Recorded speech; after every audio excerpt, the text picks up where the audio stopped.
Hello Sitaram. તો આજે પણ આપણે છે ને ધોધમાર વરસાદ આવી રહ્યો છે અત્યારે જો. અને આજે આપણે છે ને પહેલેથી જ થોડું ઘણું બનાવીને આવ્યા છીએ, એટલે તમને અત્યારે જ કહી દઉં કે આપણે જમવામાં છે આજે વરસાદ છે પણ છતાંય ઠંડી જ આઈટમ છે. ફ્રૂટ સલાડ છે, શાક અને રોટલી. શાક શેનું હશે એ તો લગભગ ને ખબર પડી જ ગઈ હશે અંદાજો લઈને, પણ છતાંય હું બનાવું એટલે બતાવું. અને આજે અમારે બહુ વરસાદ અચાનક જ આવી ગયો છે, એટલે હવે આમાં કંઈ આઈટમમાં ચેન્જીસ થાય એમ નથી, એટલે આ જ ખાવાનું છે આપણે, ફ્રૂટ સલાડ, રોટલી, શાક. નહીં તો વળી કંઈક ગરમા ગરમ બનાવત, પણ રોજ વરસાદ આવે તો રોજ કાંઈક ગરમા ગરમ ન બનાવવાનું હોય. અને આપણી ગુજરાતીમાં ગરમા ગરમ એટલે તેલમાં ડબુકિયા લઈને જ બનાવવાનું હોય, એટલે રોજ તેલવાળું તો એટલું સારું નહીં. એટલે આપણે આજે છે ને વરસાદ ભલે એનું કામ કરે અને આપણે પણ આપણું થોડુંક હેલ્થનું ધ્યાન તો રાખવું જ પડે ભાઈ, બરાબર. અને જેટલા વિડીયો લોકો જોવે છે ને એ પ્લીઝ યુટ્યુબમાં તો જાય જ છે, પણ સબસ્ક્રાઈબ કરીને આવો એટલે મારે પણ થોડા સબસ્ક્રાઈબર વધી જાય, બરાબર. આટલી બધી મહેનત કરો છો અને તમે ત્યાં સુધી છેક જાઓ છો મારી ચેનલ સુધી, તો થોડું એક જ પ્રેસ કરો અને સબસ્ક્રાઈબ કરી દો, બરાબર. ચાલો હવે હું બતાવું, ઘરે જાવ એટલે કઈ રીતે બધું બનાવું છું એ બતાવું, બરાબર. હેલો સીતારામ. તો આજે આપણે છે ને મેનુમાં છે ફ્રૂટ સલાડ. આ ફ્રૂટ સલાડમાં મેં દૂધ ઉકાળી લીધું હતું સવારથી જ, કસ્ટર્ડ પાવડર અને સુગર નાખીને, સુગરમાં મેં ખાંડ નથી નાખી અને સાકર નાખી છે. અને આપણે પછી અત્યારે જો ફ્રૂટ બધું કટિંગ કરીને અત્યારથી એડ કરી દઈએ, મસ્ત એમાં ટેસ્ટ બેસી જાય કસ્ટર્ડ પાવડર અને દૂધનો નેનો.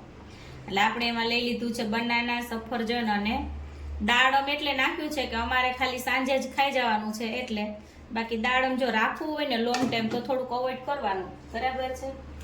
જો અને ફ્રૂટ સલાડમાં છે ને અમે હંમેશા બદામ શેક જ બનાવીએ. આજે ફ્રૂટ સલાડ બનાવ્યો એટલે બદામ તો એડ કરવાની જ. તો જો આપણે મસ્ત રેડી થઈ ગયું છે ફ્રૂટ સલાડ. કોને કોને ફ્રૂટ સલાડ બહુ ભાવે કમેન્ટ કરી દેજો, બરાબર. તો ચાલો આપણે જો ટેસ્ટ કરવા આટલું લઈ લીધું છે અને હવે પછી આપણે મૂકી દઈએ ફ્રીજમાં, બરાબર છે. મસ્ત બન્યું છે. હવે આની સાથે શાક રોટલી છે, પણ શાક શેનું છે ને બતાવું. તો ફાઇનલી આપણે બની રહ્યું છે બટેકાનું શાક અને રોટલી. ઘણા લોકોને અંદાજો આવી જ ગયો હશે કે બટેકાનું શાક જ હશે, તો યસ, આપણે છે બટેકાનું શાક. તો આપણે બની ગયું મસ્ત મજાનું બટેકાનું શાક. હવે વિસલ થઈ જાય ને રોટલી કરી લે પછી બતાવું, બરાબર, જમવા બેસીએ ત્યારે. તો જો ફાઇનલી મસ્ત રેડી થઈ ગયું છે આપણું શાક. જો ફૂલ ધાણા નાખીને બટેકાનું શાક. કોને કોને બટેકાનું શાક રોજ હોય તો રોજ ભાવે. અમારા ભાઈને તો રોજ બટેકાનું આપો ને તો રોજ ભાવે, પણ રોજ તો અપાય નહીં, એટલે મસ્ત બટેકાનું શાક, રોટલી, પાપડ છે ઘઉંનો. આપણે જે કીધું હતું એ તો હોય જ. મસ્ત જો એટલું સરસ છે ને. આમ